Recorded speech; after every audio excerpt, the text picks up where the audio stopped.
안녕하세요, 여러분. 오늘은 구운봉 두 번째 시간입니다. 여러분 받은 프린트에 167쪽을 보시면 될 거고요. 자, 생략된 부분의 줄거리를 선생님이 이렇게 조금 더 살을 붙여서 설명을 좀 하고 시작하도록 하겠습니다. 성진은 저승의 염라대왕에게 끌려가서 이제 인간 세계로 추방되는 벌을 받고요. 팔선녀도 마찬가지로 그 저승에서 벌을 받습니다. 똑같이 인간 세상으로 이제 오게 됩니다. 그 다음부터 이야기를 좀 전개할게요. 여기 이제 양수유와 인연을 맺은 8여인 이렇게 나오는데 이 8명의 여자들, 팔선녀들을 이제 쭉 만나게 되는 이야기가 전개됩니다. 성진은 중국 해남도 수중 땅에서 양처사의 아들 양소유로 탄생을 하고요. 이 양처사가 좀 특이한데 원래 본인은 신선이었다라고 하면서 어느 날 집을 나가버립니다. 그리고 양소유는 어머니에 의해서 이렇게 양육이 되는데요. 어려서부터 되게 출중한 외모, 그리고 뛰어난 글솜씨, 뭐 이런 것들을 다 갖춘, 두루두루 갖춘, 심성도 훌륭한 그런 정말 고전 소설에 나오는 제자 가인의 모습을 보여주면서 이렇게 성장을 합니다. 나이가 돼서 과거 시험을 보러 가게 됐고요. 그 길에 진채봉이라는 여인을 만납니다. 여기서 이제 양소유를 좀 설명해 드릴게요. 양소유라는 이름을 조금 볼 필요가 있는데요. 소유가 적을 소자에다가 지금 놀 유자를 썼잖아요. 잠깐 놀다가 이런 뜻이에요.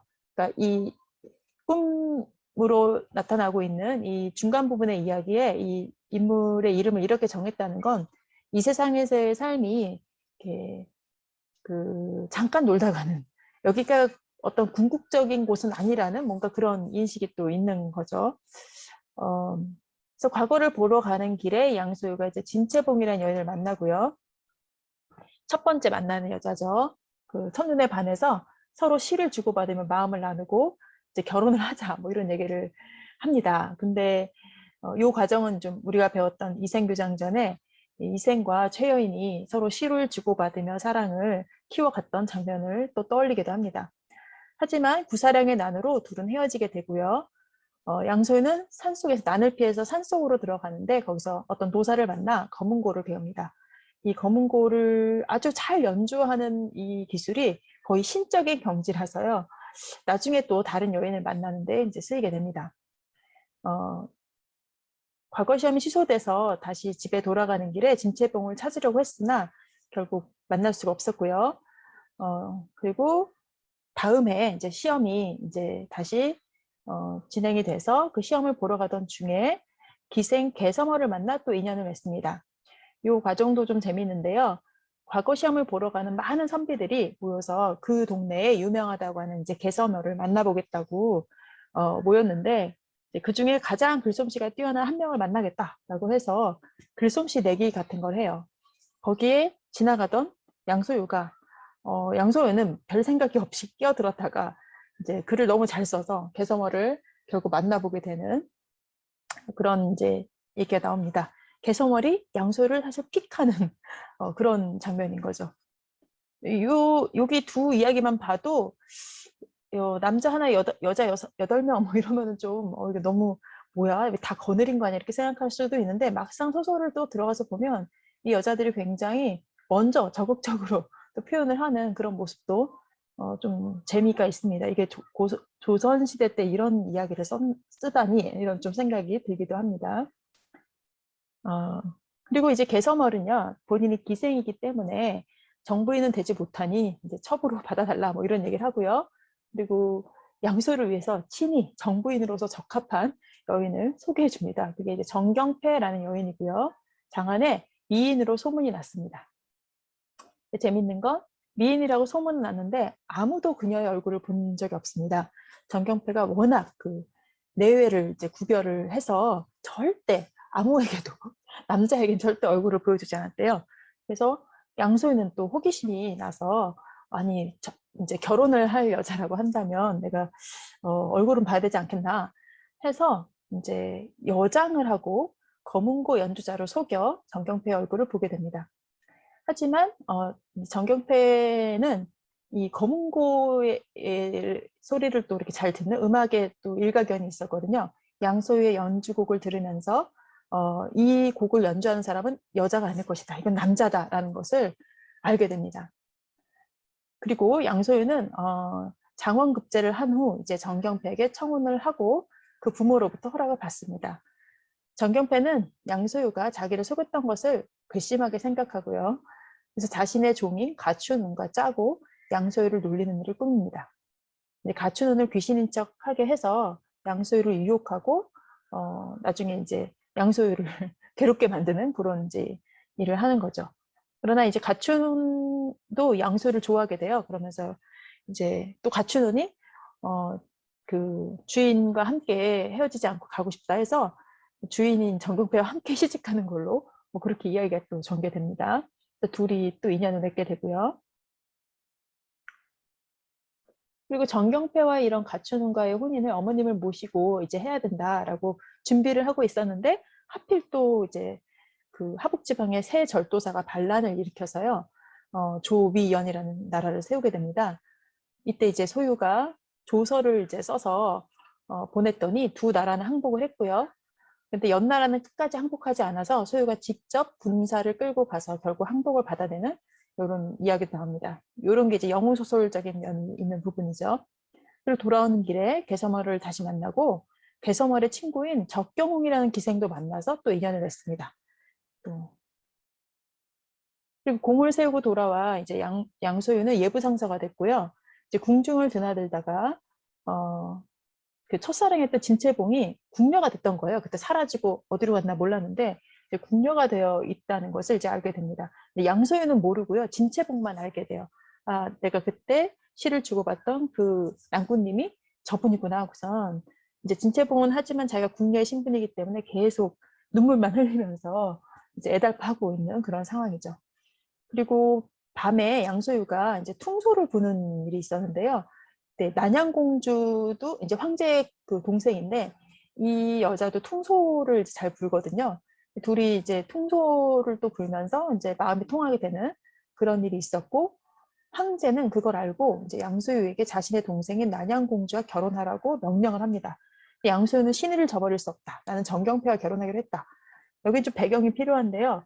그, 뭐, 철을 둘 이상 둘 수는 있었는데, 얘가 공주잖아요. 공주라서 정경패가 아무리 좋은 귀족 가문의 여인이라 해도 일반인 거죠. 그래서 공주가 일반인과 같이 한 남자의 부인이 되는 건 안 된다. 약간 이런 설명이 돼 있어요.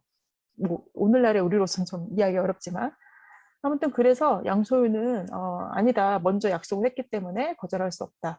그리고 그 당시에 이제 이렇게 만약에 파혼을 하게 되면 정경패는 다른 데로 시집 가기도 어려운 그런 상황이었다고 해요. 그래서 이제 신의를 버릴 수 없다. 그랬고요.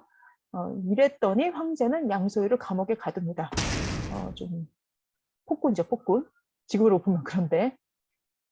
근데 때마침 토본의 오랑캐가 쳐들어와서 황제는 양소유를 전쟁터로 다시 보냅니다. 양소유 말고는 이 문제를 해결할 사람이 없었나 봅니다. 그리고 이 토본과의 전쟁 중에 양소유를 죽이려고 온 자객 심요연이 사실 양소유한테 뭐 다시 무슨 대화를 주고받다가 결국 내가 찾던 인연이다 하면서 오히려 이제 자객으로 왔었는데 인연을 맺게 돼요. 그래서 심요연, 난영공주, 심요연 이렇게 또 두 인물이 등장을 하게 되고요. 또 이 전쟁이 조금 이제 긴데 전쟁 중에 양소유도 약간 궁지에 몰린 적이 있거든요. 근데 그때 꿈속에서 이 용왕을 또 만나요. 근데 이 용왕이 현실 세계에서도 그 술 줬던 그 용왕이에요. 근데 아무튼 그 용왕의 딸 백능파를 이제 알게 되고 그 백능파에게 도움을 받아서 결국 이 전쟁에서 또 이기게 됩니다. 그리고 바로 이 백능파와도 인연을 맺게 되는 거죠.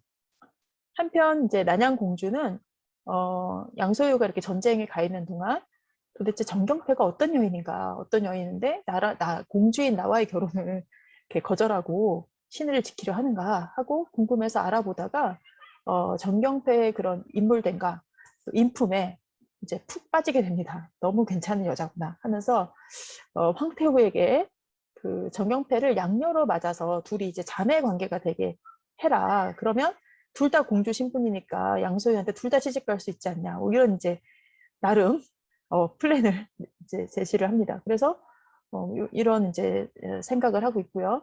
전쟁에서 승리하고 돌아온 양소유는 그래서 이런 결과로 해서 난양공주와 영양공주로 봉해진 정경패를 처로, 그러니까 본 부인으로 맞이하고, 그다음에 이제 궁녀 진씨, 진채봉은 이 사정을 나중에 황제가 알게 되면서 또 공주도 알게 되면서 너무 가엾다, 같이 너도 시집 가자 하면서 이렇게 뭐 되는 거예요. 그래서 결혼하는 자리에서 알게 돼요.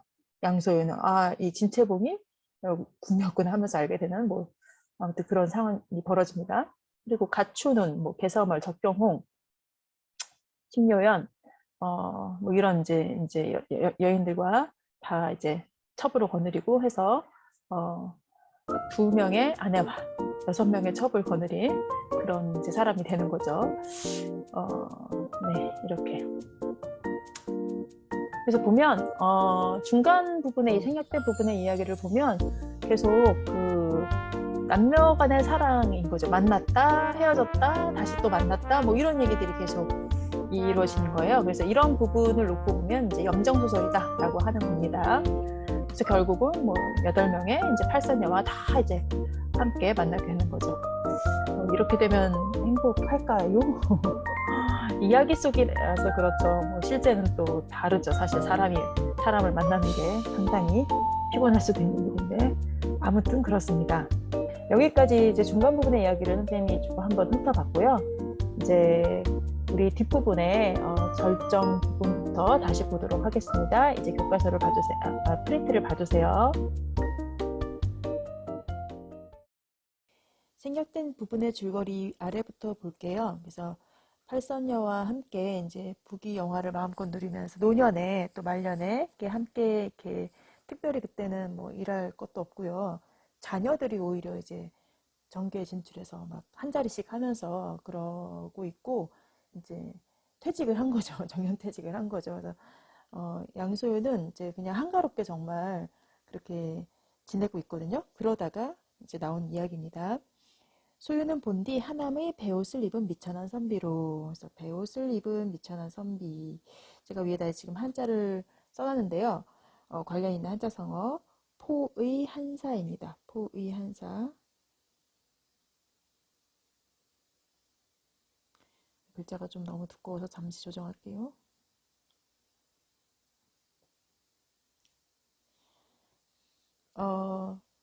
배옷을 입은 선비란 뜻은 되게 가난한 그런 선비란 뜻이에요. 그리고 자, 성천자의 은혜를 입어. 이제 천자 황제를 말하는 거고요. 되게 덕이 높은 황제를 이제 표현을 한 겁니다. 은혜를 입어 벼슬이 장상에 이르렀으며, 장수와 재상을 아울러 이르는 말이죠. 낭자들과의 은혜로 사랑하는 그 마음이 100년이 하루 같으니, 만일 모두 전생 수견으로 모였다가 깊은 인연입니다. 수견. 인연이 닿아여 각각 돌아가면 천지의 떳떳한 일이라.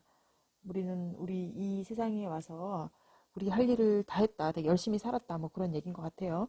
우리가 돌아간 100년 후에 높은 대가 무너지고 굽은 연못이 메워지며 가무하던 땅이 변하여 거친 산과 쇠한 풀이 되면 초보와 목동이 그곳을 오르내리며 탄식하여 가로되, 여기는 옛날 양승상이 여러 낭자로 더불어 놀던 곳이라.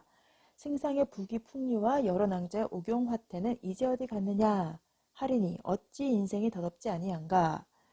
양소유가 가만히 생각해 보니 우리가 이렇게 다 죽고 나서, 아까 이제 각각 인연이 다 하고 나서 뭐 돌아가면 해서 죽음을 생각한 거거든요. 그리고 나면 우리의 이 화려한 집터와 우리가 놀던 것들이 그대로 남아있을까? 아니라는 거죠. 거친 산과 쇠한 풀이 되어 다 사라지고 흔적도 없는 거죠. 근데 그때 먼 훗날에 평범한 사람들이란 뜻이에요. 초보와 목동. 아주 평범한 보통 사람들이 와서 이런 얘기를 한다는 거죠. 여기는 옛날 양승상이 놀던 데인데, 그 사람 진짜 잘 나가던 사람인데, 엄청난 부귀와 풍류를 누렸는데, 근데 또 그 아내들은 엄청 예뻤는데, 8명이나 있었는데, 너무너무 아름다운 사람들이었는데 옥용화태 이제 왼쪽에 보시면 옥과 같은 얼굴과 꽃과 같은 자태라는 뜻으로 아름답게 생긴 여자를 이르는 한자성어예요. 근데 이제 어디 갔지 다? 어디 갔지? 물어보는 게 아니라 다 사라졌네 이런 뜻이에요. 다 모두가 다 사라졌네. 그렇게 말할 거니 어찌 인생이 더덥지 아니한가. 그래서 어찌 인생이 더덥지 아니한가. 이것도 약간 질문의 형태지만 질문이 아닌 거죠. 인생이 더덥다 이런 얘기인 거죠. 삶이 참 허망해. 더덥다라는 의미는 허망하다, 허무하다 이런 의미입니다. 왼쪽에 질문 한번 보시면 양소유가 인생이 더덥다고 느낀 까닭이 무엇일까요? 뭐라고 대답하면 좋겠어요? 앞에 한 초보와 목동의 말을 가지고 생각해 보면 결국 양소유가 누리는 이 부귀공명이 그리고 이 아름다운 아내들이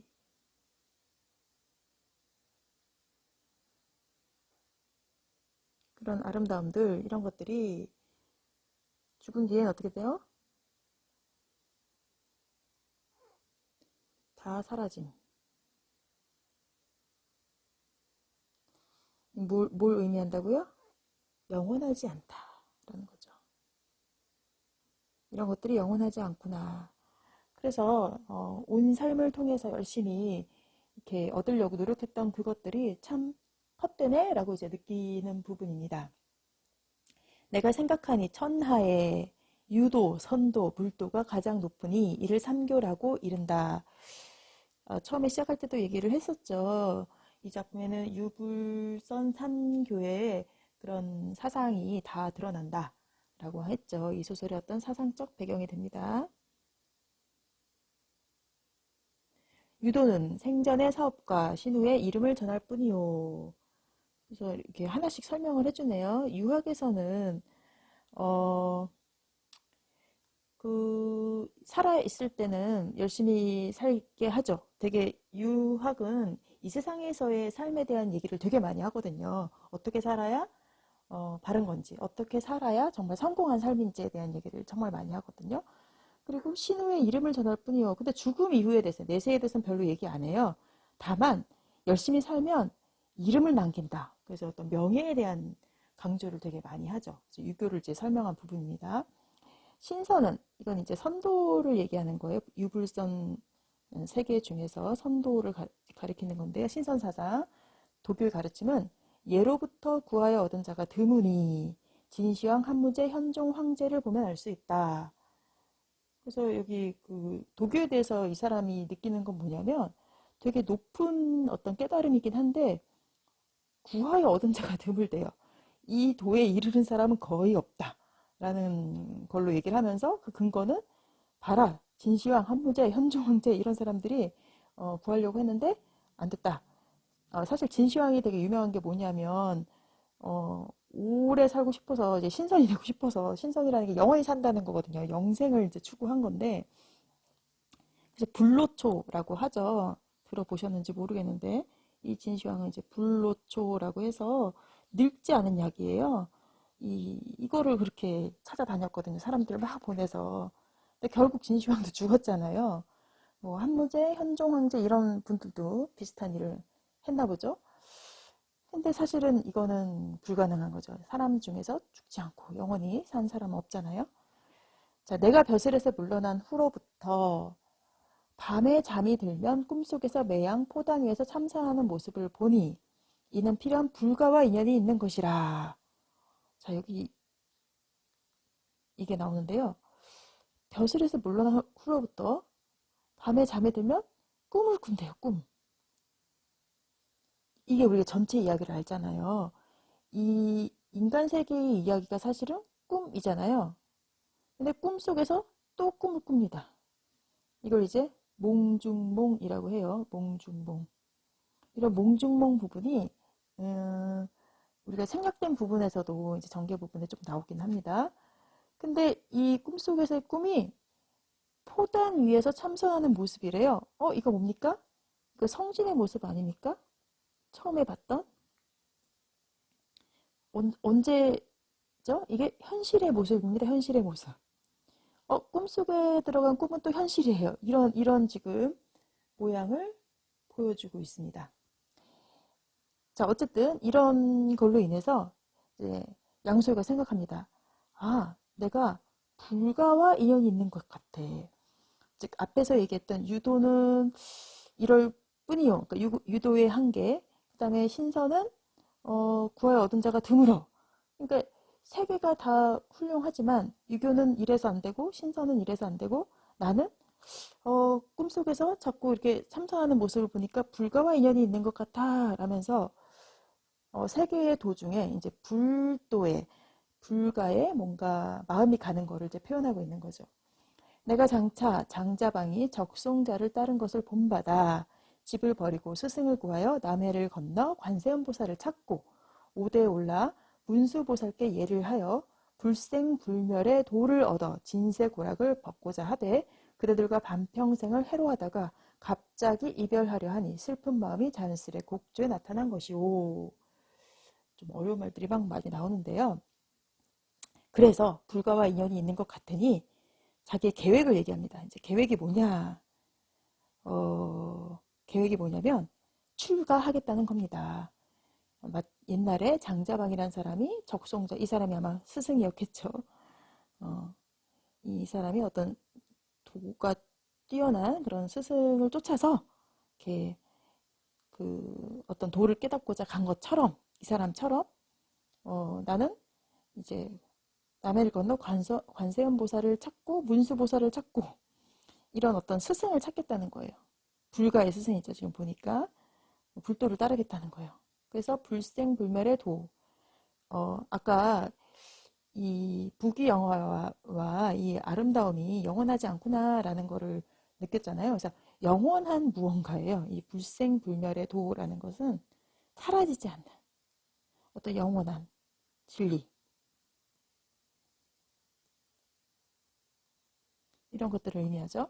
그것을 얻어 자, 진세고락이 고통스러운 어떤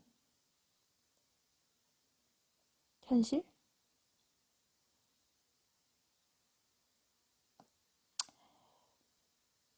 의미합니다. 사실 현실의 고통과 즐거움 다 의미하는 건데요. 이 진세라는 말이 먼지 같은 세상 뭐 이런 거예요. 그러니까 하찮은 현실, 어, 그런 현실 속에 그런 뭐 고통과 즐거움 이런 것들을 다 벗어나고자 한다. 그러니까 이 세상 사는 것에서의 그런 막 울고 웃고 하는 그 온갖 그 부침들 있죠. 굉장히 막 이랬다 저랬다 하는 막 업앤다운 막 심한 그런 것들이 다 그냥 고통이라고 느끼는 거거든요. 불교에서는 그렇게 설명을 하거든요. 그래서 이것에서부터 벗어나 항상 그 평정심을 유지하는 평안을 유지하는 정말 영원한 그 흔들림이 없는 그런 깨달음의 도 이것을 얻겠다라는 거죠. 그래서 이 얘기는 막 어려운 말을 많이 했는데 결국은 나는 이제 출가를 하겠다. 출가에 대한 계획을 얘기합니다. 이제 불교에서 깨달음을 얻고자 이제 승려가 되는 거를 이제 출가라고 표현을 합니다. 그래서 그 얘기를 하면서 그러려면 어떻게 해야 돼요? 아내들과 이제 헤어져야죠. 여자 멀리 해야 되거든요. 그래서 그대들과 반평생을 해로하다가 함께 지내다가 갑자기 이별하려 하니 슬픈 마음이 자연스레 곡조에 나타난 것이요. 그 우리가 읽은 부분 바로 전에 이제 이 양소유가 그 퉁소를 또 불거든요. 근데 그 퉁소가 너무 구슬픈 이제 곡이어서 이제 이 팔선녀들이 듣고 그 아내들이 듣고 무슨 이유입니까? 이렇게 좋은 날 왜 이렇게 슬픈 노래 곡조를 이제 연주를 합니까? 물어봐서 그 얘기를 이제 설명하면서 본인이 느낀 이제 허무함에 대해서 인생 무상에 대해서 이제 이야기를 하는 부분입니다. 이 부분에서 우리가 다시 한 번만 좀 살펴볼 부분은요. 이 몽중몽 부분인데요. 한번 다시 한번 볼게요. 내가 벼슬에서 물러난 후로부터 밤에 잠이 들면 꿈속에서 매양 포당 위에서 참선하는 모습을 본다. 라는 요 부분인데요. 아까 몽중몽이다 라고 얘기를 했죠. 이 몽중몽의 기능에 대해서 정리를 해보겠습니다. 첫 번째, 성진과 소유가 동일인임을 환기시킵니다.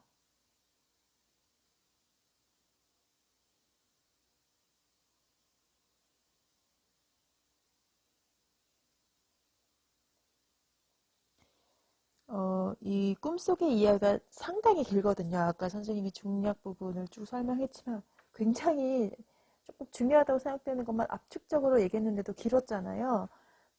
각 여자들, 8명 여자를 만나야 되니 굉장히 길어요. 그래서 이게 꿈의 내용이라는 걸 우리가 읽다가 까먹을 수 있거든요. 그래서 이렇게 몽종몽 나오는 부분에서 독자도 이제 아 맞아 맞아 얘 소유가 아니라 청진이었지 뭐 이런 생각을 이제 하게 되는 겁니다. 자, 두 번째는 양소유로서의 삶이 성신의 꿈이라는 것을 이제 다시 한번 환기시켜 주는 거죠. 이제 소유로서의 삶이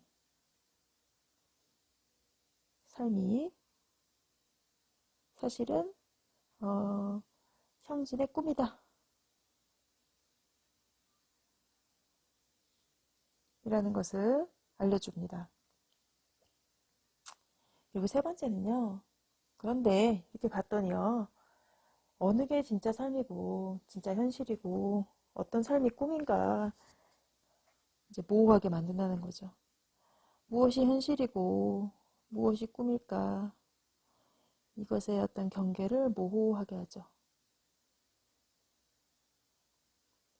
모호하게 만드는 그런 역할들을 합니다. 모든 낭자들이 다 전생에 근본이 있는 사람이라. 근본이 있다 이런 표현을 요즘은 잘 안 쓰지만 그 좀 신분이 높은 사람이다, 귀한 신분이다, 뭐 이런 개념으로 쓴 거고요. 이것은 뭐 전지적 작가 시점이 잘 드러나는 부분이고요. 이 모든 낭자들, 양소유의 8명의 이 아내들은 사실은 팔선녀였구나. 이 낭자들이 팔선녀라는 거, 선녀다 라는 것을 우리한테 다시 설명해 주는 거죠.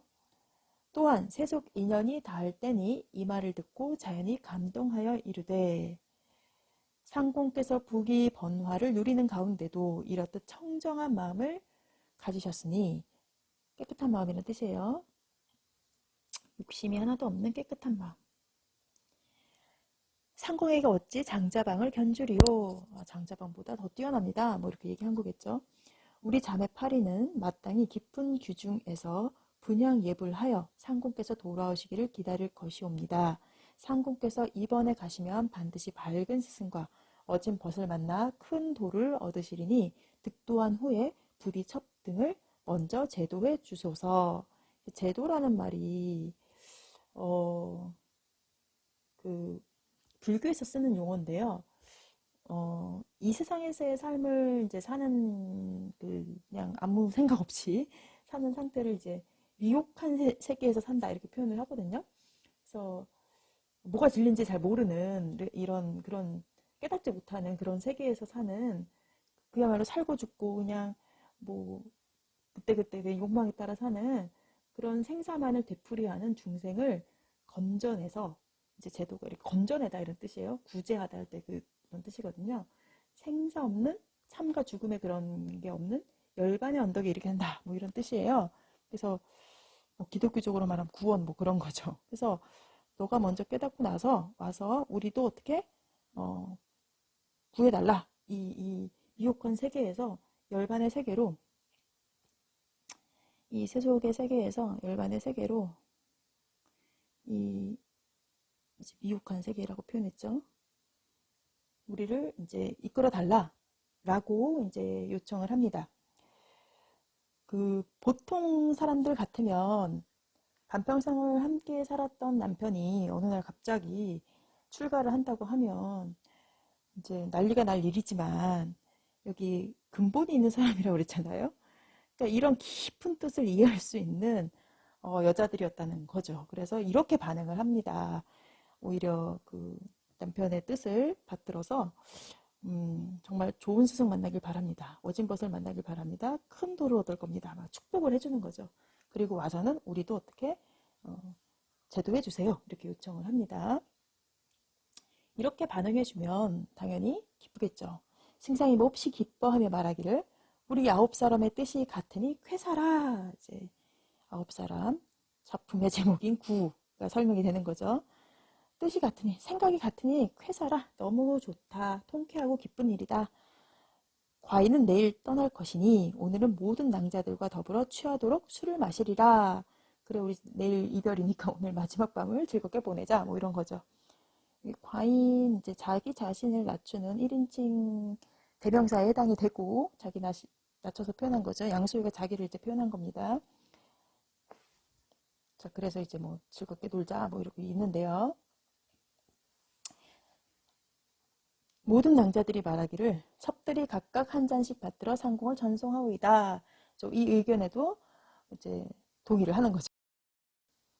네, 지금 읽은 이 부분까지 첩들이 각각 한 잔씩 받들어 상공을 전송하오리다 까지를 절정으로 봅니다. 절정 첫 번째 부분으로 보고요. 여기서는 이제 소유가 인생무상을 느낀 게 중요한 사건이죠. 그래서 인생무상을 느낀 소유가 뭐 느낀 거에서 끝나는 게 아니라 이제 불문에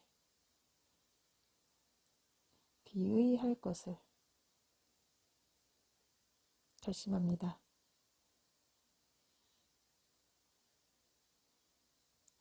불문에 귀의한다. 이제 부처님의 가르침을 받기로 이제 결정해서 승려가 되겠다. 이런 것을 이제 표현한 거예요.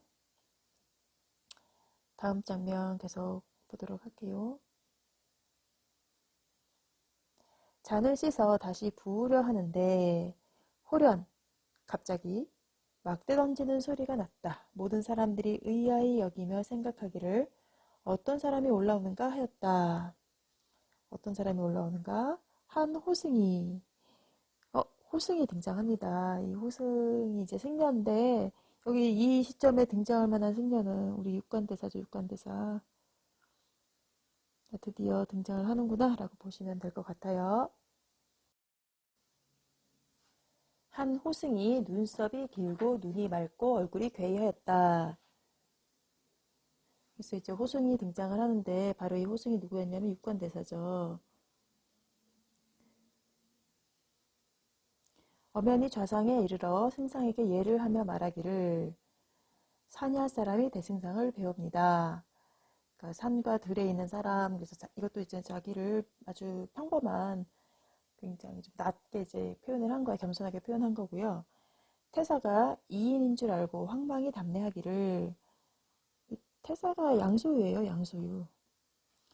이렇게 고전소설에서는 막 이름을 불렀다가 뭐 그 사람의 이제 직책을 불렀다가 뭐 합니다. 그리고 인물마다 또 관계에 따라서 또 부르는 명칭이 달라서 좀 잘 보셔야 돼요. 이인, 뭔가 다른 사람, 좀 특별한 사람. 평범한 보통 사람이 아니라 뭔가 특별한 그런 사람이라고 생각한 거죠. 황망히 답례하기를 사부는 어느 곳으로부터 오셨나이까. 그래서 이 호승을 이제 사부라고 또 표현을 하는데 이때는 자기의 사부였던 걸 기억하는 게 아니라 그냥 일반적인 아이고 선생님 어디서 오셨어요? 뭐 이런 식으로 선생님 같은 그런 좀 표현인 거예요. 뭐 알고 하는 얘기는 아닙니다. 이 장면에서 사실 소유는 육관대사를 만나지만 알아보지 못합니다. 소유는 육관대사를 알아보지 못해요.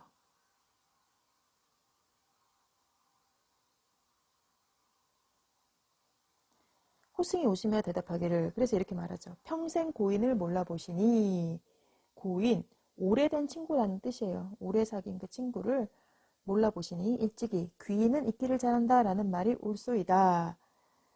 뭐 이 당시에 그냥 이런 말이 있었나 봅니다. 승상이 자세히 보니 과연 얼굴이 익은 듯하였다.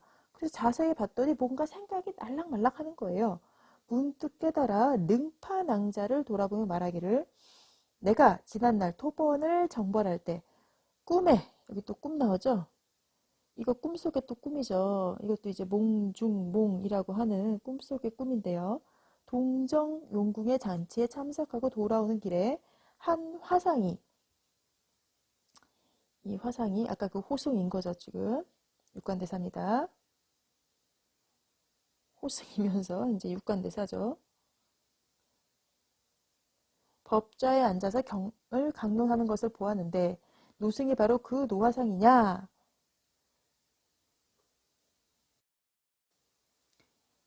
호승이 박장대소하고 가로되 아주 크게 박수를 치면서 아주 웃었다는 거예요. 큰 소리로 웃었다는 거죠. 아주 호탕하게 웃으면서 옳도다 옳도다 비록 그 말이 옳으나 꿈속에서 잠깐 만난 일은 기억하고 10년 동안 같이 살았던 것은 기억하지 못하니 누가 양장원을 총명하다 하였는가. 아, 이분은 또 이제 양소유를 양장원이라고 표현합니다. 양장원, 이게 양소유예요, 양소유. 그래서 꿈속에서 잠깐 만난 일, 이제 그 몽중몽의 일이죠. 그 몽중몽의 사건은 기억을 하면서 10년 동안 같이 살았던 거, 이게 이제 현실이라고 했던 세계에 이런 기억을 못하니, 너, 너 누가 너보고 똑똑하대? 너 내가 보기에 하나도 안 똑똑해? 뭐 이런 얘기를 하는 거죠. 승상이 망연자실하여 말하기를, 이제 양승상이 봤을 때, 이 양소유가 봤을 때는, 이때 승상도 이제 양소유를 가리키는 말이에요. 지금 양소유입니다, 이 사람도. 어이없어 하면서 이제 얘기하는 거예요. 소유는 15, 6세 이전에는 부모의 슬하를 떠난 적이 없고 16세에 급제하여 곧바로 징명을 받아 관직에 있었으니 동으로 연나라의 사신으로 가고 토본을 정벌하러 떠난 것 외에는 일찍이 경사를 떠나지 아니하였거늘. 경사 이제 뭐 이제 서울인데요. 한나라의 중앙 정부가 있는 곳이죠. 언제 사부와 함께 10년을 상종하였으리요. 언제 저기 그 스님과 제가 10년 동안 있었습니까? 근데 지금 소유가 얘기하는 이거는 그 꿈 내용인 거죠. 꿈. 그래서 소유에게는 꿈이 아니지만 이제 성진에게는 꿈인 거죠. 그래서 성진의 꿈 내용을 요약적으로 제시해 준 부분이라고 할 수 있겠죠.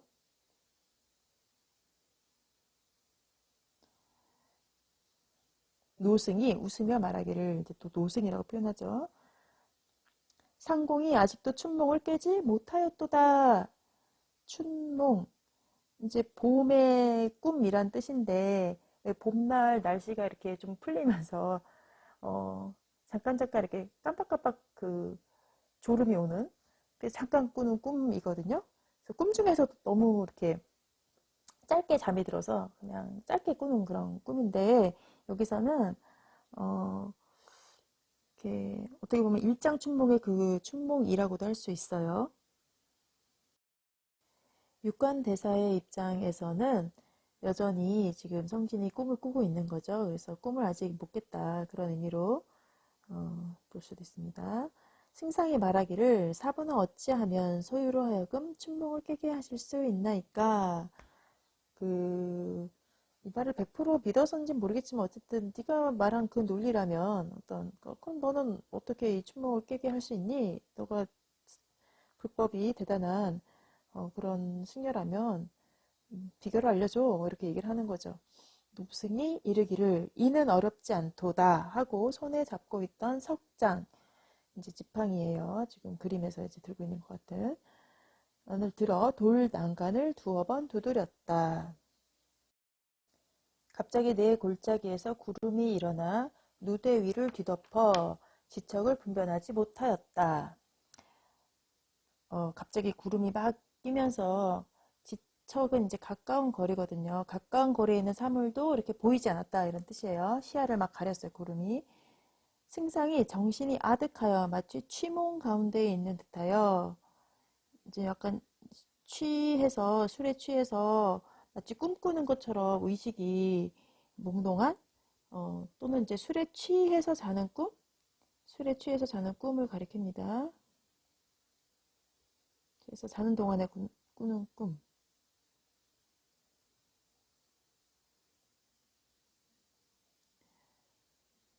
한참 만에 소리를 질러 말하기를 사부는 어찌하여 정도로 소유를 인도하지 아니하고 환술로서 희롱하시나이까. 이제 꿈을 깨게 해달라고 요청을 했는데 이렇게 정도는 이제 올바른 길이죠. 올바른. 내가 질문한 대로 그 바른 방법으로 직접 뭔가 설명해서 나를 깨우쳐 줘야 되는데 이게 뭐냐? 구름이 막 끼게 하고 갑자기 환술이라는 게 남의 눈을 속이는 기술이거든요.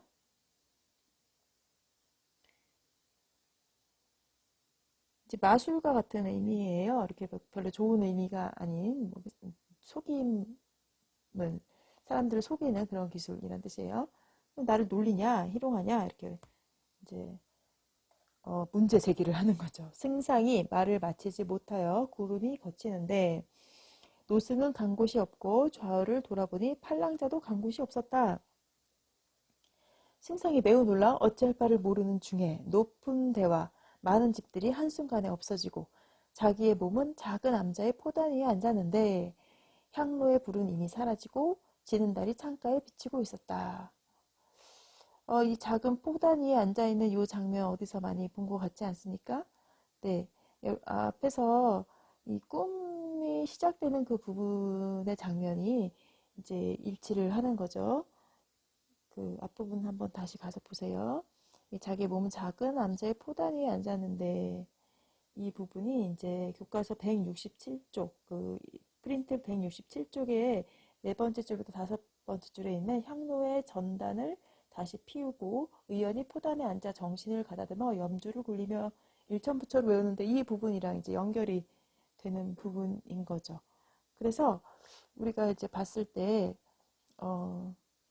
지금 이 장면 승상이 말을 마치면서 구름이 사라졌는데 막 다 사라졌죠. 다 사라지고 결국은 작은 남자의 포단 위에 앉았더라라는 이 부분이 이제 꿈에서 현실로 돌아오는 그 장면이죠. 꿈에서 이제 현실로 다시 돌아오는 우리 강몽이라고 해요. 꿈이 깨다 이런 뜻이죠. 강몽. 강몽 장면입니다. 현실에서 꿈으로 들어가는 부분은 인몽. 들어갈 입자 써서 인몽이라고 그랬죠. 그래서 깨는 부분은 강몽이라고 합니다. 여기 표현 중에서 이제 향로의 불은 이미 사라지고 지는 달이 창가에 비치고 있었다. 그래서 이제 시간의 경과를 이제 암시하고 있고요. 그 이제 밤에서 새벽으로 가고 있는 모습을 표현하고 있죠. 그러니까 시간이 지났고 그 사이에는 이제 꿈을 꾼 거구나, 잠을 잔 거구나라는 것을 이제 설명하는 부분입니다.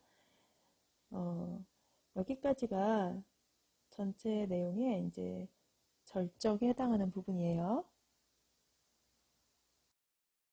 네, 지금 읽은 부분까지를 이제 절정으로 정리를 해보겠습니다.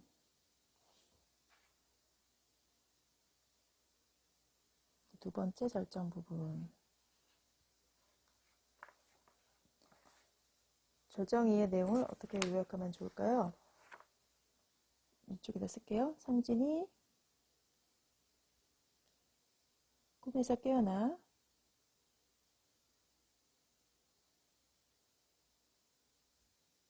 현실로 돌아옴 이거죠.